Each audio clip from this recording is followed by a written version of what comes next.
My name is Anita, and I'm 22 years old. I was sitting at my college graduation dinner when everyone burst out laughing at my dad's joke about me surviving on ramen for 4 years. The laughter filled the fancy restaurant until my grandma Eleanor looked directly at me with her gentle smile and said those words that changed everything.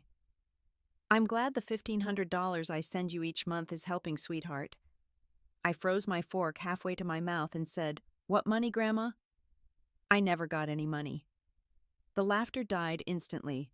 Everyone slowly turned to look at my parents, who sat there completely silent. Grandma carefully set her plate down, and suddenly everything made sense. Before I tell you what happened next, let me know where you're watching from. If you've ever been betrayed by someone you trusted, hit that subscribe button because this story might help you heal too. 4 years earlier, I arrived at the University of Colorado with nothing but hope and a suitcase held together with duct tape. My parents had dropped me off at the cheapest dorm on campus, complaining the entire drive about gas prices and how much my education was costing them, even though I had earned a partial scholarship that covered tuition. What it didn't cover was everything else, and that's where my nightmare began.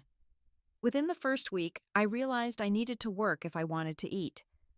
I got a job at the campus library for minimum wage 20 hours a week between classes. The pay barely covered my textbooks, so I added a weekend waitressing job at a diner 5 miles from campus. When that still wasn't enough, I started tutoring other students in statistics late at night, charging $15 an hour when I could get it. My roommate Jennifer came from a wealthy family in Denver. I watched her throw away half-eaten sandwiches while I carefully rationed a single bag of rice to last 2 weeks. She complained about the dorm being too small while I was grateful just to have heat. When the dorm costs became too much after freshman year, I found a basement apartment off campus. The landlord called it cozy, but really it was a moldy box with pipes that leaked whenever someone flushed upstairs. The rent was $300 a month, and even that stretched my budget to breaking. I became an expert at survival. The campus cafeteria sold day-old bagels for 50 cents. If you went right before closing, sometimes they'd give you 2 for the price of 1. I learned which professors kept snacks in their offices for students, which water fountains had the coldest water to help suppress hunger, and which campus events offered free food if you pretended to be interested in their cause. My diet consisted mainly of ramen peanut butter sandwiches without jelly, because jelly was a luxury and whatever leftovers customers didn't finish at the diner where I worked. The exhaustion was constant. I'd wake up at 5 in the morning for my library shift, attend classes all day, with a 30-minute break where I'd eat crackers stolen from the cafeteria, then head straight to the diner for the dinner rush. After my shift ended at 11, I'd walk the 4 miles back to my apartment because the buses stopped running and I couldn't afford Uber. I'd study until 2 or 3 in the morning, then start all over again. Professor Martinez noticed me falling asleep during his economics lecture one Thursday. Instead of embarrassing me, he asked me to stay after class. I thought I was in trouble, but he offered me a research assistant position that paid $12 an hour. It wasn't much, but those extra hours meant I could buy vegetables, occasionally actual fresh vegetables, instead of living on processed foods that were slowly destroying my body. Every month I called my parents. The conversation was always the same. "Mom, I need help with groceries. We're struggling too, Anita. You know your father's job isn't what it used to be." "But Mom, I haven't eaten a real meal in weeks. When I was your age, we didn't complain. We just worked harder. The guilt trips were constant. We sacrificed everything to give you this opportunity. The least you can do is figure it out yourself. We didn't raise you to be dependent." Yet something didn't add up. During those same phone calls, I'd hear about their home improvements. Mom would mention the new kitchen backsplash she was considering. Dad would complain about the pool maintenance costs. They'd discuss their weekend trips to wine country. But whenever I asked for $50 for groceries, suddenly they were broke. My health deteriorated steadily. I lost 20 pounds I didn't have to lose. Constant headaches became my companion, probably from dehydration and malnutrition. Anxiety attacks started hitting me during exams, my body finally rebelling against the chronic stress. The campus health center was free, but they couldn't cure poverty. The nurse practitioner looked at my test results and said I was dangerously anemic. She prescribed iron supplements I couldn't afford and recommended I eat more red meat as if I had a choice. Winter was the worst. My apartment's heating barely worked and the landlord ignored my requests for repairs. I studied wearing 3 layers of clothes and fingerless gloves so I could still write. One January night, the power got shut off because I was 2 months behind on the electric bill. I studied by candlelight like some character from a Dickens novel, except this wasn't fiction. This was my life. I walked everywhere because bus fare was $2 I couldn't spare. 4 miles to campus in snow boots with holes that let the slush seep through. My toes went numb, but I kept walking. What choice did I have? Missing class meant missing information that would be on the test. Missing the test meant failing. Failing meant losing my scholarship, the only thing keeping me enrolled. The shame was almost worse than the hunger. I became an expert at hiding my poverty. When classmates suggested grabbing coffee, I'd say I had to work. When they planned spring break trips, I pretended I preferred staying on campus to catch up on reading. When Jennifer asked why I only had 2 outfits in my closet, I told her I was a minimalist. The lies came easily because the truth was too humiliating. I remember one particularly low moment during junior year. I hadn't eaten in 2 days, except for some stale crackers. I was walking past a trash can outside the student union when I saw someone had thrown away a half-eaten sandwich still wrapped in paper. I actually stopped and considered taking it. That's when I realized how far I'd fallen. I was a straight-A student at a prestigious university, and I was contemplating eating from the garbage. Social isolation became my norm. I couldn't afford to go anywhere or do anything that cost money. $5 coffee was out of the question. $10 movie tickets might as well have been 1,000. I watched through social media as my classmates lived normal college lives while I existed in survival mode. They complained about hangovers from parties I wasn't invited to because I always declined, unable to admit I couldn't afford to chip in for drinks. My academic performance miraculously remained stellar. Maybe it was spite. Maybe it was determination to prove I deserved to be there despite everything. I channeled my anger and frustration into my studies. While others partied, I lived in the library. While they slept off hangovers, I was writing papers that would earn praise from professors. My thesis on economic inequality wasn't just academic, it was personal. Every statistic about food insecurity, every data point about the working poor that was my lived experience. Throughout these 4 years of struggle, my grandma Eleanor lived quietly in her small Florida condo 1,500 miles away. She'd retired after 40 years of teaching 3rd grade, living on a modest pension that she managed carefully. We talked on the phone once a month, always on Sunday afternoons, when the rates used to be cheaper, though that didn't matter anymore with unlimited calling. Still, old habits die hard for Depression-era babies like Grandma. Those phone calls were exercises in creative fiction on my part. How's school, sweetheart? Oh, it's great, Grandma. Really challenging, but rewarding. Are you eating enough? You sound thin even over the phone. I'd laugh, the kind of hollow laugh that covers lies. I'm eating fine, Grandma. The cafeteria food is actually pretty good. And how are your parents? Are they taking care of you? They're doing their best. Grandma, you know how they are. Grandma knew exactly how they were, which is why she asked. But I protected her from the truth. Because what could she do from Florida on a fixed income? At least that's what I thought. I had no idea she was already doing everything she could. The signs were there if I'd been paying attention. She'd mentioned things that confused me. Did you get the package I sent? What package, Grandma? Oh, it must be delayed. These postal services aren't what they used to be. Or she'd say, I hope the birthday money helped with your books. I never received birthday money, but I assumed she was confusing me with one of my cousins. Grandma was getting older after all. When I was younger, before college, Grandma had always been the education advocate in our family. She'd grown up poor in rural Kansas, the daughter of farmers who saw no value in schooling beyond 8th grade. But Grandma was different. She fought to attend high school, then worked 3 jobs to put herself through teacher's college. Education was sacred to her, a ladder out of poverty that no one could take away once you'd climbed it. I remember visiting her when I was 10, and she showed me a mason jar on her kitchen counter labeled Anita's College Fund.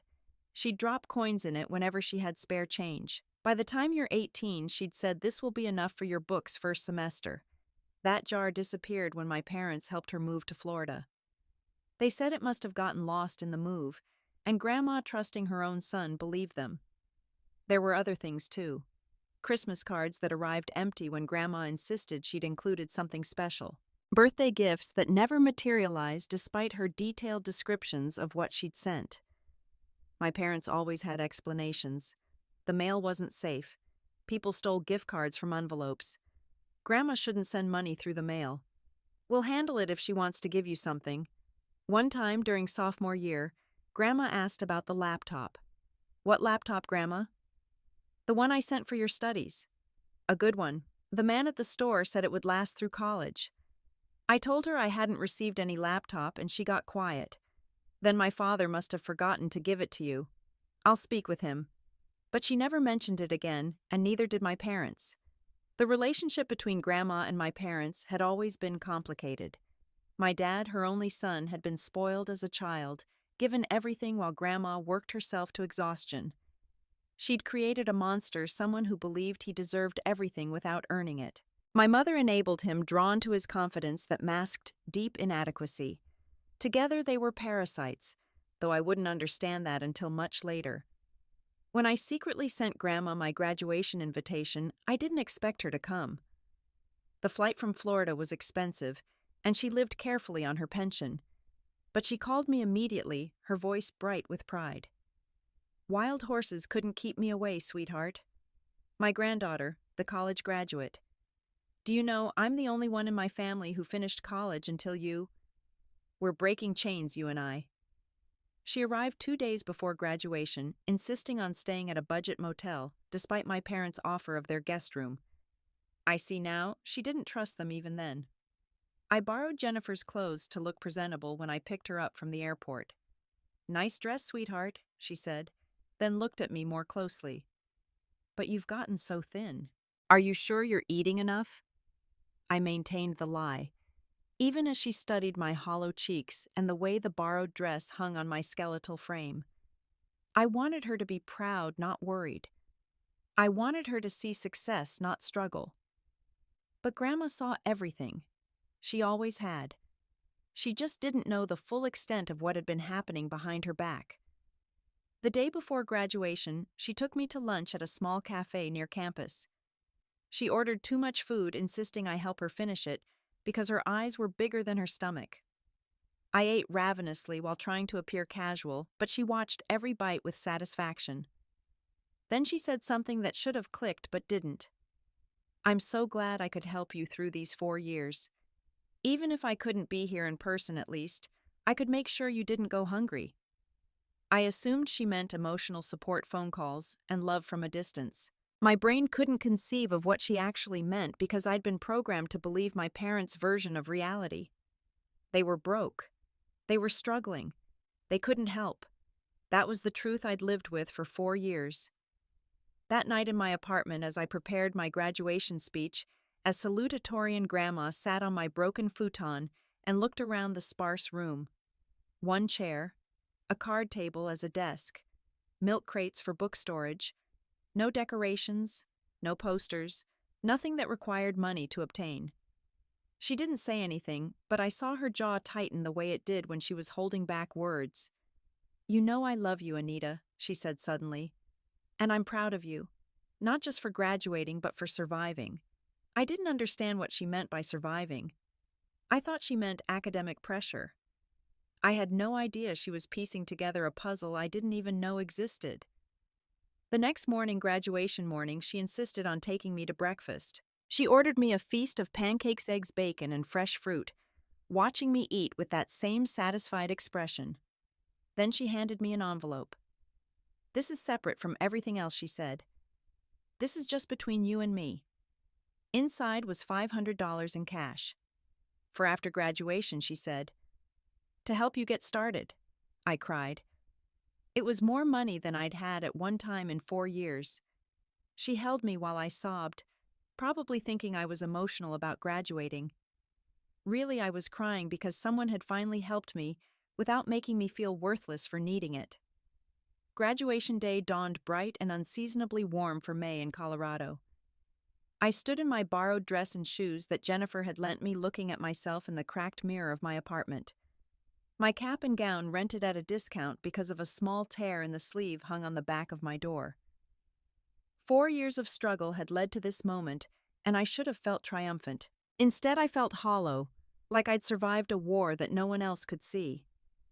My parents arrived in a new BMW SUV that gleamed in the morning sun. "When did you get this?" I asked, as my father complained about the $15 parking fee at the campus garage. "Oh, a few months ago," my mother said airily. "Your father got a bonus at work.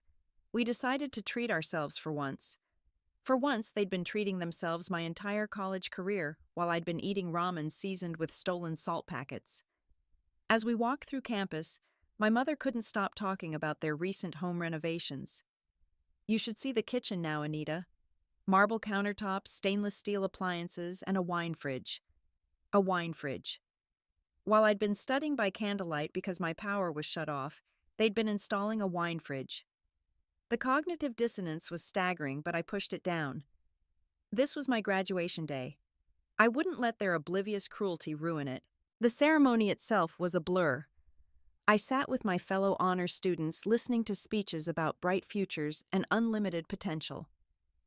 When they called my name for the summa cum laude recognition, I walked across that stage on legs shaking from more than nerves. 4 years of malnutrition had left me weak, but I held my head high. The dean shook my hand and mentioned my thesis on economic inequality, calling it one of the most insightful undergraduate papers he'd read in years. If only he knew it wasn't just research. It was autobiography, disguised as academics. My parents stood and applauded my father, whistling loudly like he'd done something to contribute to this achievement. "We raised her right," I heard him tell the stranger next to him. "We always emphasized education in our house." The lies came so easily to them, rolled off their tongues like truth. They'd begun believing their own fiction, casting themselves as supportive parents in a story where they'd been anything but. After the ceremony, we gathered for photos. Extended family had come for the occasion. Aunt Patricia, my mother's sister who lived in Denver. Uncle George, my father's brother, who was a successful attorney in California. Various cousins who I barely knew because family gatherings required money to attend. Everyone wanted pictures with the graduate, the first in our generation to earn a degree. "Smile, Anita," my mother kept saying. "This is a happy day." The restaurant my father chose for dinner was predictably ostentatious. Mastro's Steakhouse, where appetizers cost more than I spent on groceries in a month. He made a show of ordering bottles of wine for the table, discussing vintages with the sommelier, like he was some kind of connoisseur. I watched him perform this charade of wealth and success, wondering where the money came from. His job as a middle manager at a logistics company didn't pay for this lifestyle. My mother's part-time work as a receptionist certainly didn't either. The menu made me dizzy. $40 steaks, $60 lobster tails, $20 sides of asparagus. I ordered the cheapest entree I could find, a chicken breast for $32, and even that made me anxious. My mother noticed and laughed. "Oh, Anita, always so practical. Order whatever you want, sweetheart. This is your special day." The word practical stung. Is that what they called poverty now? Practical. As everyone settled in with drinks and appetizers, the conversation flowed around me. My parents held court, telling stories about my childhood that had been sanitized and revised. They spoke of family vacations we'd never taken, of tutors they'd never hired, of opportunities they'd never provided. Each lie built upon the last until they'd constructed an entirely fictional past where they'd been devoted, sacrificing parents. "Remember when we drove her to look at colleges," my father said, even though they'd refused to take me on any college visits. I'd taken a Greyhound bus alone to visit the University of Colorado, eating vending machine crackers for 2 days, because I couldn't afford real food. Or when we bought her that expensive SAT prep course, my mother added.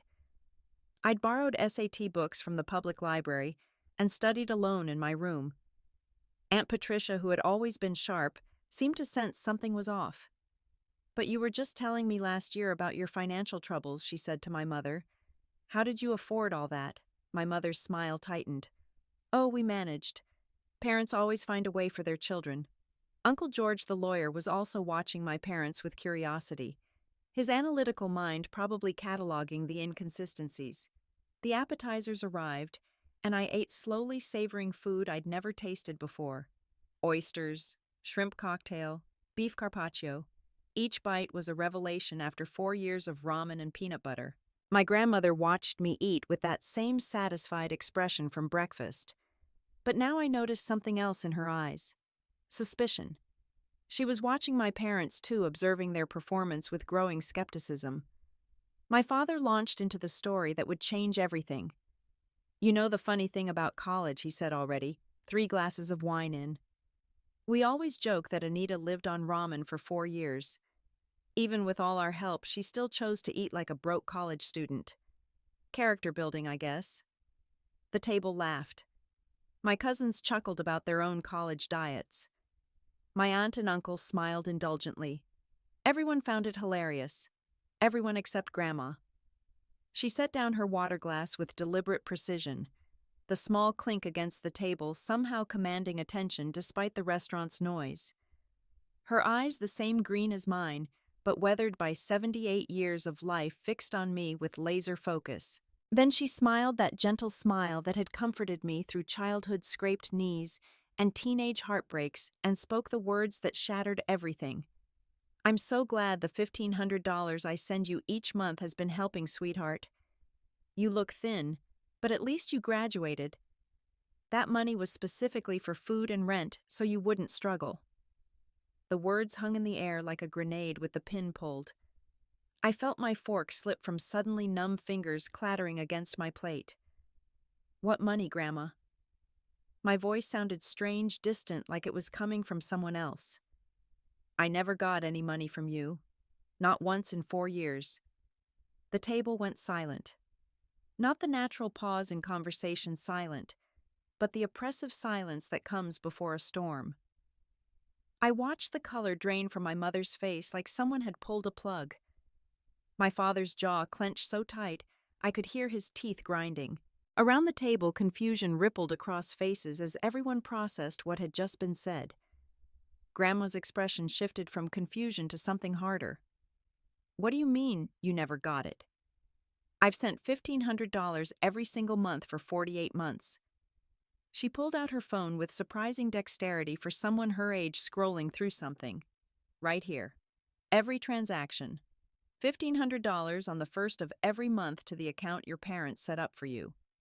My hands shook as I grabbed my own phone, logging into my banking app with fumbling fingers. I had 2 accounts. My checking account that never had more than $50 and a savings account with exactly $12 that I'd been protecting like a dragon guard's gold. "Show me the account number," I said, my voice barely above a whisper. She showed me her screen. Account ending in 4782. I didn't have any account ending in those numbers. My accounts ended in 9316 and 2204. I'd had the same account since I was 18, opened myself the day after my birthday with a $10 minimum deposit I'd saved for months. "That's $72,000, Uncle George said, his lawyer brain immediately calculating. His voice cut through the silence like a scalpel. $72,000 over 4 years. Where did it go?" My parents sat frozen, caught in the spotlight of family scrutiny. My mother opened her mouth, closed it, opened it again like a fish gasping for air. My father's face had turned an alarming shade of red rage and panic, fighting for dominance in his expression. The silence stretched elastic and terrible, until finally my mother stammered, "There must be some mistake." "There's no mistake," Grandma said, her teacher voice emerging, the one that had controlled classrooms of 8-year-olds for 4 decades. "I have every receipt, every confirmation." The account was opened in Anita's name using her social security number. She turned to my parents, and I saw something I'd never seen before in my grandmother's eyes. Fury. Pure, incandescent fury. The only people who had access to her information to open that account were you two. We were protecting her. My father burst out whine and desperation, loosening his tongue. College students can't handle that kind of money. They waste it on parties and alcohol. We were being responsible parents. Responsible. The word exploded out of me with 4 years of suppressed rage behind it. I worked 3 jobs. 3 jobs. I ate 1 meal a day. I walked 4 miles in snowstorms because I couldn't afford the bus. I studied by candlelight when my power got shut off. I watched classmates throw away food while I rationed rice. Where was the protection in that? Aunt Patricia gasped. Uncle George's expression had gone from curious to horrified. My cousins sat slack-jawed, looking between me and my parents, like they were watching a tennis match in hell. The waiter approached to take our entree orders and immediately retreated, sensing the atmospheric pressure at our table.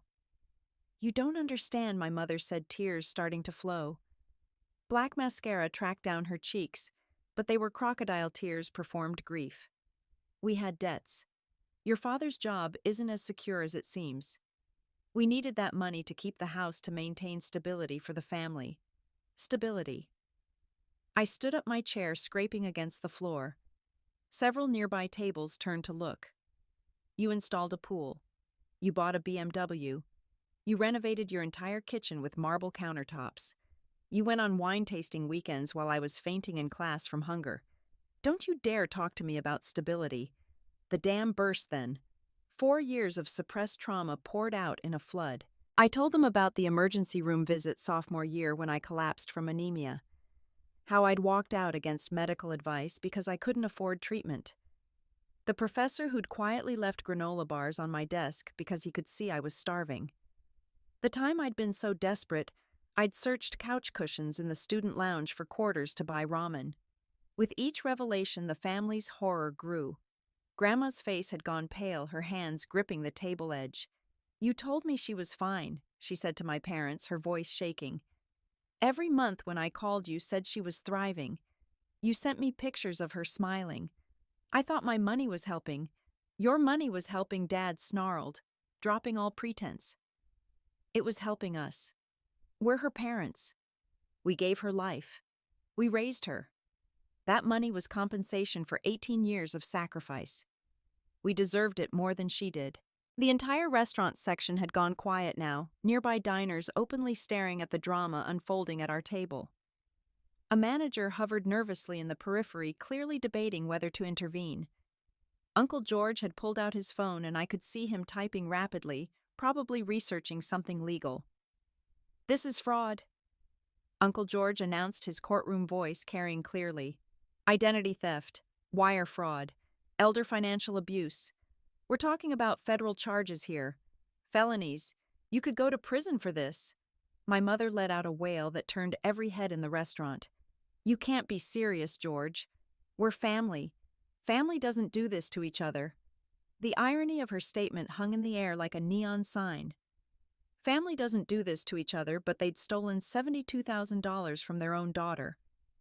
I walked out. I couldn't breathe in that space anymore. Couldn't stand to look at their faces for another second. The Colorado evening air hit my lungs like salvation. I stood in the parking lot, gulping oxygen, trying to process the magnitude of what I'd just learned. 4 years of unnecessary suffering. 4 years of choosing between textbooks and food. 4 years of poverty that didn't need to happen. Grandma found me leaning against a car, sobbing so hard I couldn't stand straight. She wrapped her arms around me, and for the first time in 4 years, I let myself be held. I'm so sorry, sweetheart, she whispered against my hair. I should have sent it directly to you. I should have known better. I trusted them because they're family, but family can be the ones who hurt us worst. We stood there together, grandmother and granddaughter, bound by love and betrayal. While inside the restaurant, my family imploded. Through the window, I could see gesticulating figures. My father standing and pointing, my mother still wailing Uncle George on his phone, probably calling law enforcement friends for advice. The graduation dinner had become a crime scene. The next morning, I sat in a police station in downtown Denver, fluorescent lights harsh against my exhaustion, hollowed eyes. Detective Williams, a woman about my mother's age but with kind eyes, my mother never had, took my statement with professional gentleness. She'd seen this before, she told me. Family financial fraud was more common than people thought. The betrayal was always the worst part, worse than the money itself. Uncle George had insisted on coming with me, his lawyer instincts in full protective mode. He'd spent the night researching building a case with the meticulous attention to detail that had made him successful in corporate law. He had spreadsheets, bank records, Grandma had forwarded a timeline of events. The evidence was overwhelming. My parents had used my social security number to open an account when I turned 18, listed themselves as custodians, and systematically drained every payment Grandma sent. The bank investigation revealed the depth of their deception. They'd been clever at first, moving money in small increments to avoid detection. But greed and addiction had made them sloppy. The transfers became larger, more frequent. They'd use their own phone number as the contact for the account. Their IP address was all over the online banking records. They'd even been stupid enough to transfer money directly to their personal accounts, leaving a digital trail that a first-year forensics student could follow. The prosecutor, a young woman named Sarah Chen, who looked like she'd graduated law school yesterday, but had eyes like a shark, laid out the charges. Wire fraud, identity theft, elder abuse for manipulating Grandma. Each charge carried potential prison time. The total amount stolen put it well into felony territory. This wasn't a misdemeanor mistake. This was a systematic crime perpetrated over 4 years. Your parents have 2 choices, she told me. They can take a plea deal, or we can go to trial. If we go to trial, they're looking at significant prison time. The evidence is overwhelming. No jury would sympathize with parents who stole from their struggling college student daughter while living lavishly themselves. That afternoon, I hired my own attorney with Uncle George's help, a bulldog named Maria Santos, who specialized in financial crimes. She immediately froze every account my parents and I had shared over the years, discovering 3 credit cards they'd opened in my name that I knew nothing about. The debt totaled another $12,000. They'd been destroying my credit while stealing my grandmother's money. The investigation revealed more victims. My grandmother's elderly mother, suffering from dementia in a nursing home, had been sending checks to my parents for years, thinking she was helping with my education. Those checks went straight into their accounts. Various family members had lent them money over the years for emergencies that were fabricated. Aunt Patricia had given them $5,000 for my supposed medical emergency that never happened. Uncle George had covered what he thought was my tuition payment of $8,000 when they claimed the scholarship fell through. Within a week, my parents' house of cards collapsed entirely. Their employers were notified of the pending charges. My father was immediately terminated for violating the company's code of conduct. My mother was let go from her receptionist position. Their mortgage, already stretched thin despite the stolen money going toward it, went into default. The BMW was repossessed since they'd been behind on payments. They called me incessantly, leaving voicemails that swung between rage and manipulation. "You've destroyed our lives. We're going to be homeless. Is this what you want? Your parents living on the streets?" Then the tone would shift. "We love you, Anita. We only wanted what was best. We were saving that money for your future. Please don't do this. Family forgives. Family protects each other." I changed my phone number. The legal process moved faster than I expected. Faced with overwhelming evidence and the possibility of a trial that would air every piece of dirty laundry, my parents took a plea deal. They pled guilty to fraud and identity theft. The judge ordered full restitution of the $72,000 plus the credit card debt to be paid from the liquidation of their assets. The house sold in a sheriff's sale. Their retirement accounts were garnished. Everything they'd built with stolen money was stripped away. I used the first restitution payment to pay off my student loans in full. $28,000 gone in one electronic transfer. The relief was overwhelming. For the first time in 4 years, I could breathe without the weight of debt crushing my chest. The second payment went toward securing a real apartment, one with working heat and no mold. I bought a bed, an actual bed with a frame and everything, not a mattress on the floor. Maria Santos helped me repair my credit, disputing every fraudulent charge and account. It took months, but eventually my credit score recovered. I could qualify for a car loan if I wanted, though I'd grown so accustomed to walking and public transport that I didn't see the point yet. The money kept coming from the asset liquidation, and I put most of it into savings. After 4 years of poverty, I couldn't bring myself to spend frivolously. Grandma and I established a new routine. Weekly video calls, where we talked about everything and nothing. She helped me find a therapist who specialized in family trauma and financial abuse. Together we unpacked the layers of manipulation and gaslighting I'd endured. The therapist helped me understand that my parents' behavior wasn't my fault. Their choices were theirs alone. I got a job at a nonprofit that helped domestic abuse victims manage their finances and escape their abusers. My personal experience with financial abuse made me uniquely qualified to help others recognize the signs and find resources. My supervisor, a woman who'd escaped her own financially abusive marriage, became a mentor. She taught me that survival wasn't something to be ashamed of, but something to be proud of. 6 months after graduation, I testified at my parents' sentencing hearing. I stood in that courtroom, looked them in the eyes, and told the judge how their crimes had affected me. Not just the hunger or the homelessness, but the betrayal. The knowledge that the two people who should have protected me had instead systematically robbed me while watching me suffer. My mother cried through my entire statement. My father stared at the table, his jaw clenched in the same expression he'd worn at the graduation dinner. Neither of them apologized. Even facing sentencing, they couldn't admit what they'd done was wrong. The judge gave them 2 years probation and community service, noting that the full restitution and loss of assets was significant punishment. I was relieved. I didn't want them in prison. I just wanted them out of my life. The flying monkeys came next. Extended family members who hadn't been at the graduation dinner, friends of my parents. People from their church. They called, emailed, showed up at my apartment. How could you do this to your parents? They made a mistake. Everyone deserves forgiveness. You've ruined their lives over money. Each contact was forwarded to Maria, who sent cease and desist letters with remarkable efficiency. Some family members understood. Aunt Patricia apologized for not seeing the signs sooner.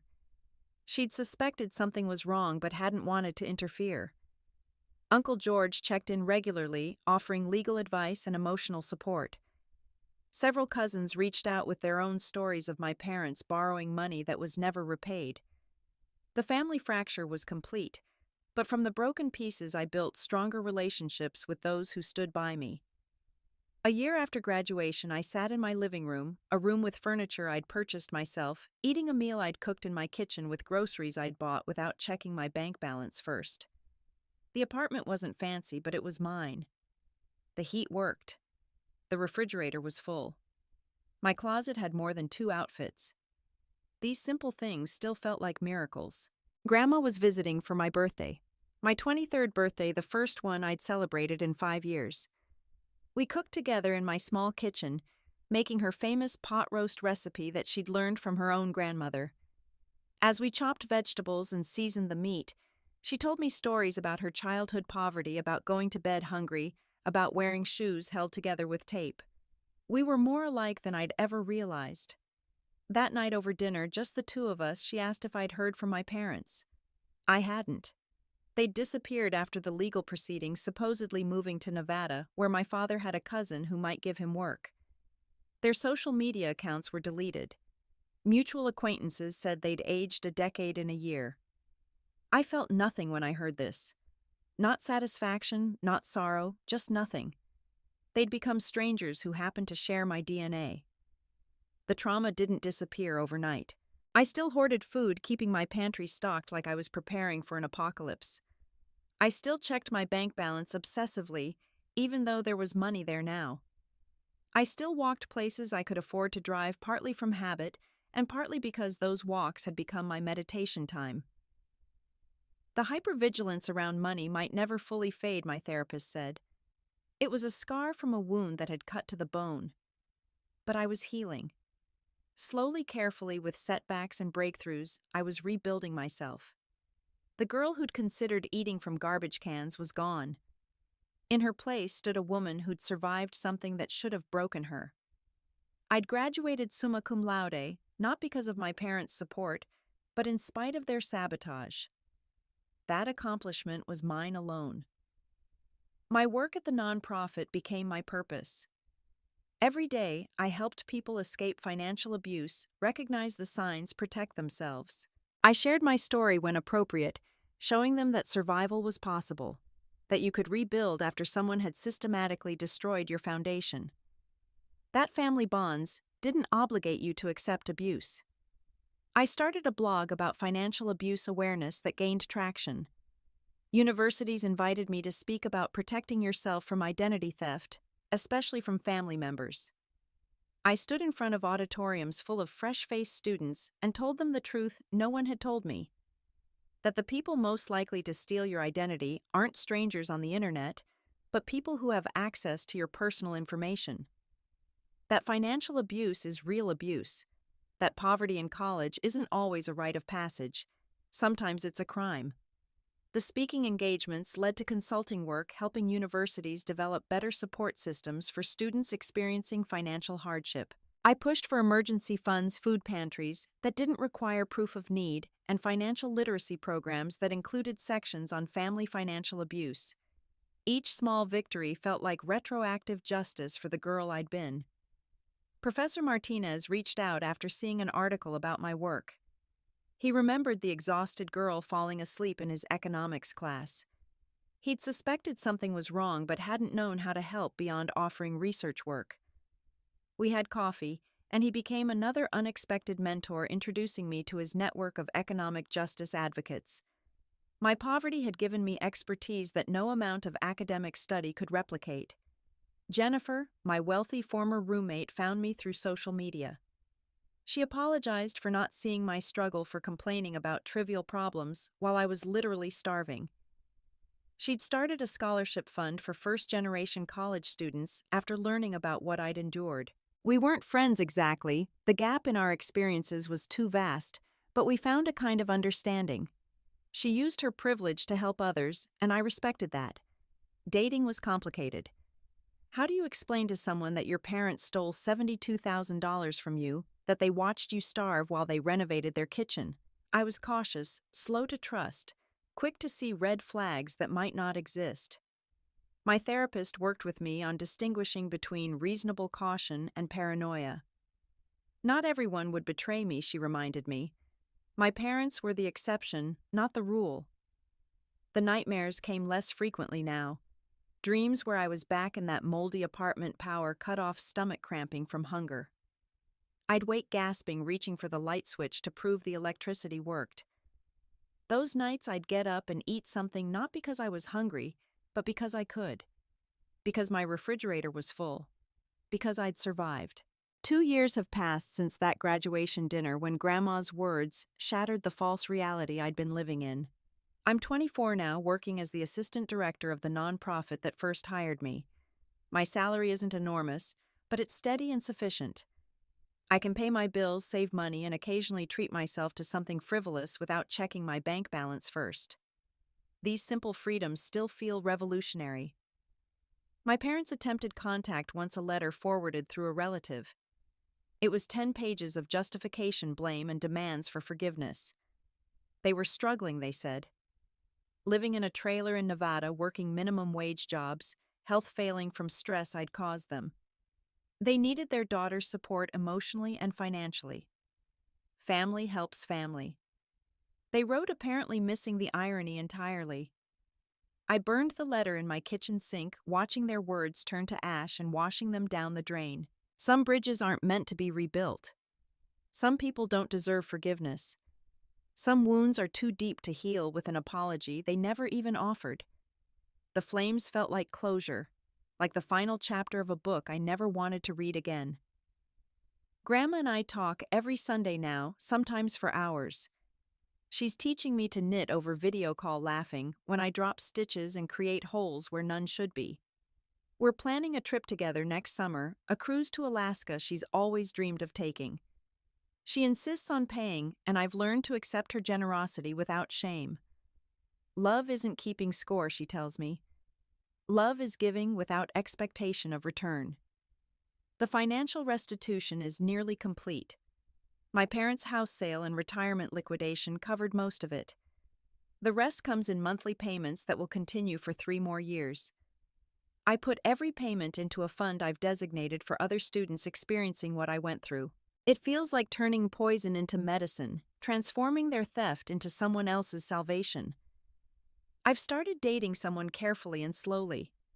His name is Marcus, and he's a social worker at a youth shelter. He understands trauma, understands trust issues, understands why I need to pay for myself on dates, even though he offers. He doesn't push, doesn't judge when I have bad days where the past feels too present. When I finally told him the whole story, he held my hand and said, "They didn't deserve you." Simple words, but they meant everything. My credit score is now excellent, 740. I qualified for a car loan but decided to buy a reliable used Honda with cash instead. The dealer seemed confused when I paid in full, but debt still makes me nervous. My therapist says this might change with time or it might not. Either way is okay. I get to make my own financial choices now, informed by experience rather than controlled by fear. The speaking engagements have expanded beyond universities. I talk to social workers, financial advisors, and law enforcement about recognizing financial abuse. I've testified before a state legislative committee about the need for stronger laws protecting young adults from parental identity theft. My story has become a teaching tool, and I've made peace with that. If my pain can prevent someone else's, then it meant something. Sometimes I run into people from college who don't know the full story. They ask about my parents, assuming normal relationships, normal families. I've learned to deflect gracefully. They're living their own lives, I say, which is true. I don't owe anyone the full truth. I don't owe anyone my trauma. I choose who gets to know my story and when. The hypervigilance has faded but not disappeared. I still keep meticulous financial records. I still freeze when unexpected expenses arise, even though I have savings now. I still buy extra non-perishables when grocery shopping, my pantry perpetually stocked for an emergency that isn't coming. These are my battle scars, invisible but permanent reminders of a war I won. My work continues to fulfill me in ways I never expected. Last month I helped a 19-year-old escape parents who'd taken out $40,000 in student loans in her name. Watching her realize she wasn't crazy, that financial abuse was real abuse, that she deserved better, reminded me why I do this work. I saw myself in her eyes, that mixture of devastation and relief that comes with finally understanding the truth. The graduation photo from that horrible dinner sits in a drawer face down. I can't bring myself to throw it away, but I can't look at it either.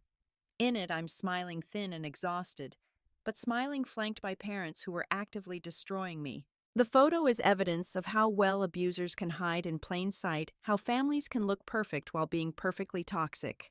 Instead, I display a photo from my 24th birthday. Grandma and I are in my kitchen, flour in our hair from attempting to bake a cake from scratch. We're laughing at the lopsided result, genuine joy on both our faces. Marcus took the photo, catching us in a moment of pure happiness. This is my real family, chosen and cherished, built on trust instead of blood. The money is almost secondary to what I've gained through this experience. I've learned that family is action, not relation. That love doesn't steal from you, it sustains you. That survival is its own form of success. That some people will take everything if you let them, so you must protect yourself first. That forgiveness is not required for healing. That moving forward doesn't mean going back. I think about the girl I was walking 4 miles through snow with holes in her boot stomach, empty dreams intact despite everything. I wish I could tell her it would be okay. That the suffering would end. That she would not only survive but thrive. That the very people causing her pain would face consequences. That justice, while delayed, would come. But maybe she knew. Maybe that's why she kept walking through the snow, kept studying by candlelight, kept believing in a future that seemed impossible. Maybe strength isn't about not breaking. Maybe it's about continuing, despite the breaks healing crooked but healing nonetheless, building something beautiful from the pieces they left behind. My story isn't unique. Financial abuse happens in families across every economic level, every culture, every community. Parents steal from children. Children steal from parents. Siblings betray siblings. The weapons are bank accounts and credit cards, instead of fists, but the wounds are just as real. The shame keeps victims silent. Family loyalty keeps them trapped, and society's insistence that family is everything keeps them suffering. If you're reading this because you suspect something similar in your own life, trust your instincts. Check your credit report. Verify those family financial arrangements. Document everything. And remember, you don't owe anyone access to your financial life, not even your parents. Especially not your parents if they've proven they can't be trusted. The deepest lesson from all of this came slowly revealed through therapy and time, and the gradual rebuilding of my life. It's this: sometimes the most profound act of self-love is walking away from people who claim to love you, but show through actions they don't. Blood makes you related, but loyalty, respect, and trust make you family. And sometimes your real family is waiting to find you scattered across the world, in friends, mentors, and chosen loves who see your worth without calculating its monetary value. My graduation wasn't just from college. It was from a toxic family system that had controlled and damaged me for 22 years. The diploma on my wall represents more than academic achievement. It represents survival against deliberate sabotage success, despite systematic theft and thriving, in spite of those who tried to destroy me. Every time I look at it, I remember that I am stronger than their greed, more resilient than their betrayal, and worth more than they could ever steal. Today, as I tell you this story, I want you to know that if you're experiencing financial abuse, if your family is stealing from you while gaslighting you into thinking you're crazy, if you're struggling because someone who should protect you is instead exploiting you, you're not alone. You're not imagining it. You deserve better. And despite what they've told you, despite how they've trained you to think you can survive without them, you can thrive without them. You can build a beautiful life on the ashes of the bridges they forced you to burn. And if you're one of the lucky ones with a family that truly loves and supports you, treasure them. Thank them. Recognize the gift of having people who want you to succeed without calculating what's in it for them. Not all of us are that fortunate, but those of us who aren't can build our own families one trusted person at a time. The sun is setting now as I finish writing this, painting the sky in shades of pink and gold through my apartment window. I'm cooking dinner for friends tonight, a luxury I couldn't have imagined 5 years ago. The table is set for 6 real plates and actual silverware, not paper plates and plastic forks. There's enough food for everyone to have seconds, maybe thirds. No one will leave hungry. No one will pretend they're full when they're not. This is my victory. Not the money recovered or the justice served, but this moment. Friends who've become family gathering at my table. Food shared without calculation. Love given without expectation of return. Grandma's pot roast recipe filling my home with warmth. These simple pleasures that were once impossible dreams. What has this journey taught me? Many things, but above all, it taught me that your worth isn't determined by those who refuse to see it. That survival is heroic, even when it doesn't feel that way. That the family you choose can heal wounds the family you're born into created. That poverty isn't shameful, but stealing from your struggling child is. That forgiveness isn't required for freedom. That some people will take everything you have and demand more, so you must learn to protect yourself without apology.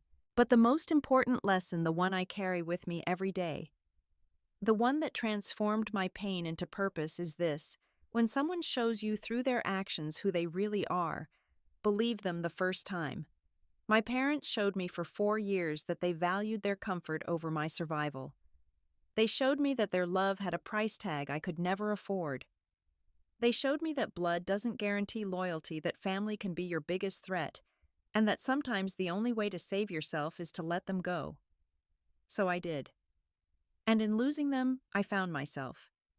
In releasing their toxic love, I discovered real love. In walking away from their manipulation, I walked toward my own truth. My graduation dinner was supposed to be a celebration of academic achievement. Instead, it became the moment my real life began, the moment the lies fell away, and the truth, terrible and liberating, set me free. If you've ever been betrayed by family, if you've ever discovered that those who should protect you were actively harming you, if you've ever had to choose between family loyalty and your own survival, I need you to hear this. You did not deserve what happened to you. Your pain is valid. Your anger is justified. Your decision to protect yourself is not selfish, it's necessary. And despite what they've told you, despite how they've tried to break you, you are worthy of love that doesn't cost you everything. This is where I leave you with the same hope that kept me walking through those snowstorms, the same determination that had me studying by candlelight, the same strength that helped me survive what should have destroyed me. You are stronger than you know. You can survive more than you imagine. And sometimes the greatest gift your family can give you is showing you exactly who they are, so you can choose to become someone better. How did this story resonate with you? Have you ever discovered a betrayal that changed everything? Drop a comment below and share your thoughts. If this story touched you or reminded you of your own journey, please hit that like button. It really helps others find these stories who might need to hear them. Subscribe to this channel for more real-life stories about overcoming adversity and finding strength in the most difficult circumstances. And if you know someone who needs to hear that they're not alone in dealing with family financial abuse, please share this video with them. Sometimes knowing that others have survived the same battle is the first step toward winning your own. Thank you for listening to my story. May you find the strength to write your own ending, one that honors your worth and protects your peace. Until next time, remember that you deserve a love that sustains you, not one that costs you everything.